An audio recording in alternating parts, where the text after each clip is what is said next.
I'm making a video essay in response to this very interesting TikTok I saw the other day that I just have to talk about.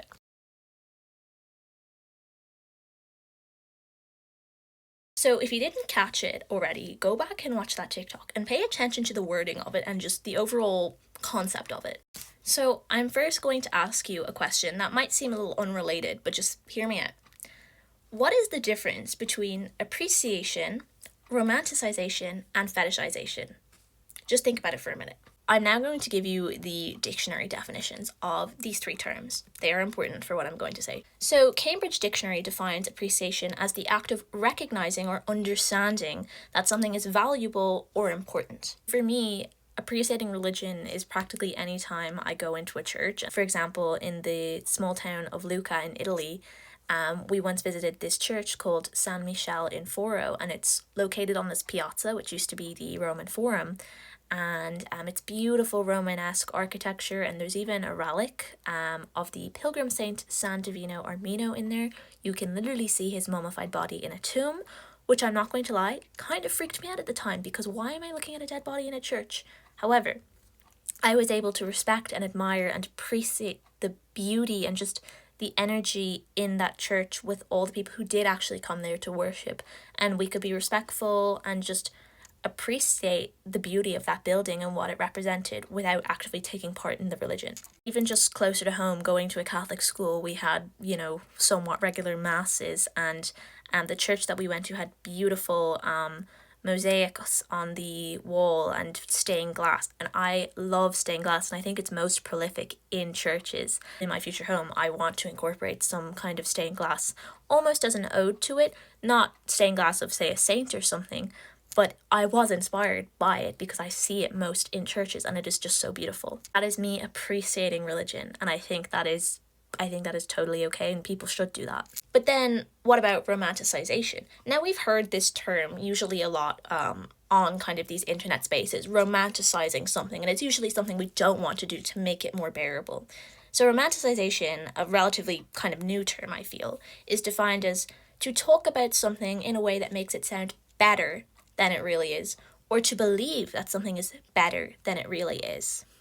Okay, this next example is not as concrete, so feel free to disagree, but an example, I think, of romanticizing religion that's not inherently bad, let me just say, is I remember I did the Camino de Santiago when I was in TY, and I remember, I think, once we arrived in Santiago, we found there were a lot of kind of jewelry shops, and there was this one place that had a cabinet full of rosary beads, and they were absolutely gorgeous. And I'll show a picture here in different colors with little gold and silver embellishments. I thought they were stunning.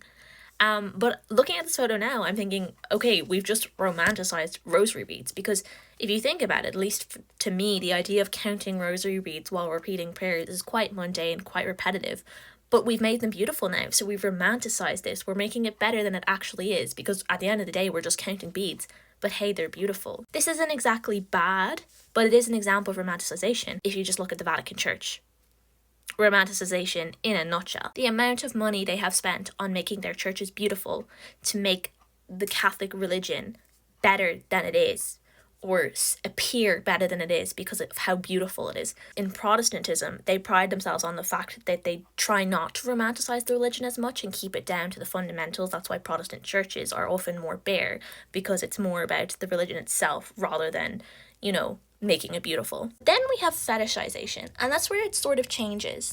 And the order in which I'm explaining these terms is important because I kind of think they follow on from each other. So fetishization is an unreasonable amount of importance that is given to something, or an unreasonable interest in something. I don't want everyone to freak out, because I know, like, when you think of fetish, you're like, oh, this is some sexual deviant thing. It's not. And I mean, as you can see there by that definition, sex was not mentioned. However, it does usually come into play, and it does in this video. So what I'm going to do now is I'm going to replay that video, and I want you to just think, is this video A, appreciating religion, B, romanticizing religion, or C, fetishizing religion?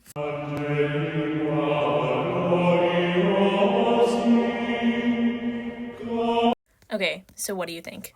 So for me, my opinion is firm. I think it is 100% fetishizing religion. That very sentence, feels oxymoronic to me because religion is not really something that I think should be sexualized, if we're going to take fetishization in that sense.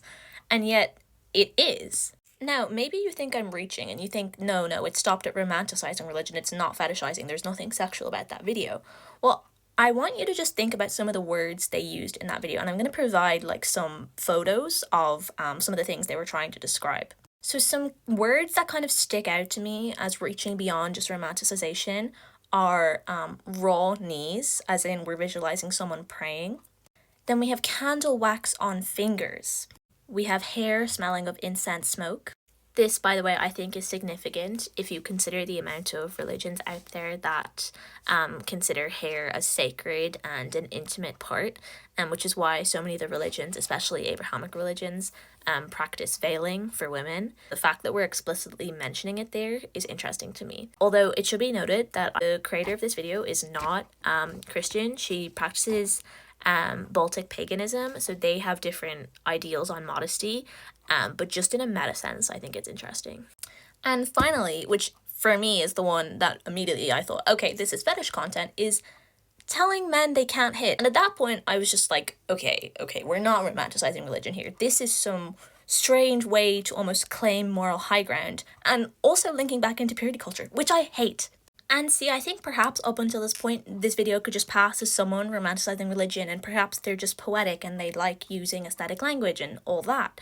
But just throwing in the telling men they can't hit, and then there's some more thing about celibacy in the caption.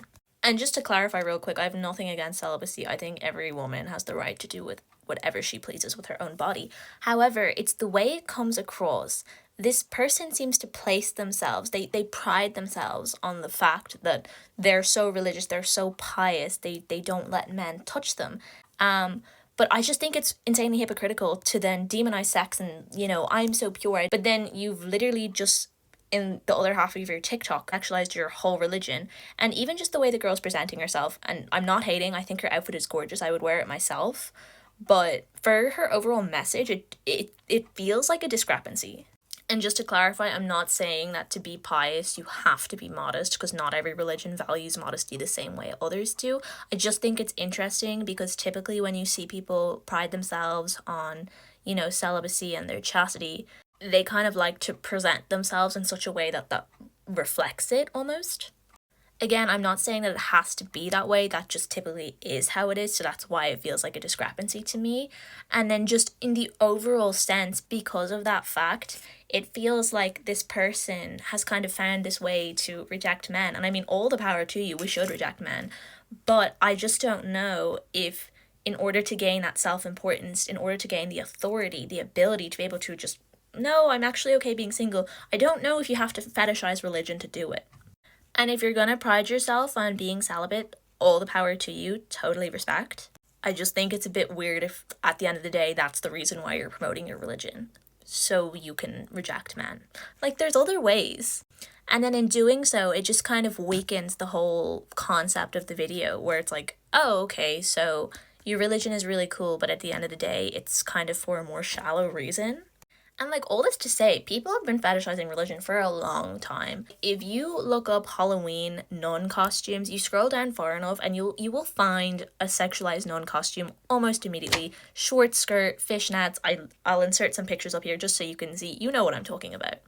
Or on the flip side, if it's not fetishization, it's a different type where we're perverting the kind of image of a nun to make it into a horrific character for entertainment purposes, such as The Nun, which I will insert in the movie poster. Very scary film. But again, we're perverting the premise of what a nun is, or a religious person is. And actually, I remember my school, the 6th years, had a tradition of dressing up for Halloween. And one year, the 6th years dressed up as nuns, like from The Nun. They were shut down because it wasn't acceptable, right? Because we're perverting the idea of what a nun is. Or this whole discussion really reminds me of the artwork by a Korean artist named Joyce Lee. I remember some of her portraits went viral online a while ago. They were a series of portraits of nuns, but they went viral because of the way they were slightly erotic and actually exploiting religion completely and totally fetishizing it, and she's actually a terrible person. Or is she? Or was that just the rhetoric going on at the time because the religious people did not like it because they thought it was blasphemous? So I'm going to insert some of her portraits above just so you can see what they look like. So I actually really enjoy these portraits because I think they lend to a new perspective of what one thinks a nun is to look like.